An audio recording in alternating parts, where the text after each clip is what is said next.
வாய்ப்பே இல்லை, மும்மொழி கொள்கை தமிழ்நாட்டில் ஏற்கப்படாது அப்படின்னு சொல்லி மக்கள் விரும்புகிறார்கள். மக்களுடைய விருப்பமாக இருக்கிறது. 2026 ஸ்டாலின் அவர்களுடைய திமுக ஆட்சி வீட்டுக்கு அனுப்பி வைக்கப்படும். வீட்டுக்கு அனுப்பின உடனே மும்மொழி கொள்கை நிறைவேற்றி வைக்கப்படும் என்பது தமிழ்நாட்டு ஏற்கனவே அனைத்து மாநிலங்களுமே நிறைவேற்றி கொண்டிருக்கிறார்கள். அவர்கள் இடைஞ்சலாக இருந்த இந்த அரசாங்கம் இடைஞ்சலாக இருந்தால் அந்த அரசாங்கம் தூக்கி எறிவது இன்னொரு 10 மாதங்கள் தான் இருக்கிறது. இந்த அரசாங்கம் தூக்கி எறிவதற்கான நேரத்தை மக்கள் பார்த்து கொண்டிருக்கிறார்கள்.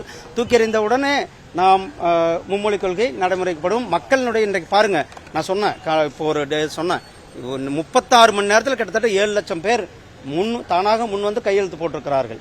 அந்த அளவுக்கு ஒரு வரவேற்பு இருந்து கொண்டிருக்கு. மக்கள் 3வது மொழியை கற்க வேண்டும் என்பது அவர்களுடைய விருப்பமாக இருக்கிறது. மக்கள் விரும்பும் பொழுது அதை தடுப்பதற்கு யாருக்கும் உரிமை இல்லை. என்னுடைய மாணவன் என்னுடைய மகன் இன்னொரு லாங்குவேஜை கற்கணும் அப்படிங்கும் போது அதை தடுப்பதற்கு யாருக்கும் உரிமை கிடையாது. அனைத்து சகோதரர்களுக்கும் அனைத்து தரப்பட்ட மக்களுக்கும் 3வது ஒரு மொழியை கற்பதற்கான வாய்ப்பை தமிழ்நாடு அரசாங்கம் உருவாக்கும். நாடாளுமன்றம் அதிகரிப்பு தொடர்பாக அனைத்து கட்சி கூட்டத்தை நடத்திருக்கிறாரு. இது ஒரு மிகப்பெரிய ஒரு போலியான பிம்பத்தை கட்டமைப்ப முயற்சி செய்து கொண்டிருக்கிறார்கள்.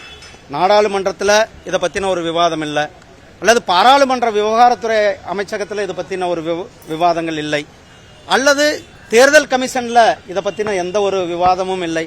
ஏதோ தூங்கி எந்திரிச்சாராம், அவர் கனவுல வந்துதான் ஒரு மிகப்பெரிய ஒரு கேலி கூத்தாக இருக்கிறது.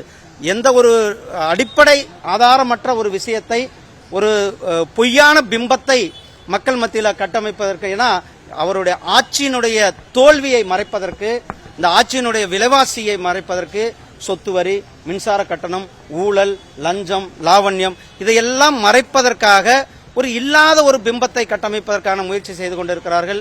தமிழக அரசாங்கம், தமிழ்நாட்டினுடைய மக்கள் ரொம்ப தெளிவானவர்கள். மக்கள் இன்றைக்கு நடக்குவதெல்லாம் பார்த்து கொண்டிருக்கிறார்கள். இவங்க இன்றைக்கு வளர்ச்சியை நோக்கி போக வேல்முருகன் மட்டும்தான் கேட்கிறார், மற்றவங்களும் கேட்கட்டும்பா. எப்பா இங்க பாருங்க, முன்னெச்சரிக்கை என்பது இதை பத்தி ஏதாவது ஒரு விவாதம் வந்திருக்க வேண்டும். இதை பத்தி எந்த இடத்துல ஒரு சர்ச்சை இல்லை, எந்த இடத்துல ஒரு விவாதம் கிடையாது. அல்லது நான் சொன்ன தேர்தல் கமிஷன் தான் இதுக்கு ஒரு அங்கீகரிக்கப்பட்ட அமைப்பு. அவங்க ஏதாவது இதை பத்தி பேசியிருக்காங்களா? இல்ல.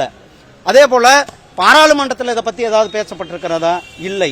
இவரா ஒரு மனபிம்பம், இல்ல இவரா ஒரு மாய பிம்பத்தை உருவாக்கி ஒரு பொய்யான பிம்பத்தை கட்டமைப்பதற்கான முயற்சி செய்து கொண்டு அது பலிக்காது. நன்றி.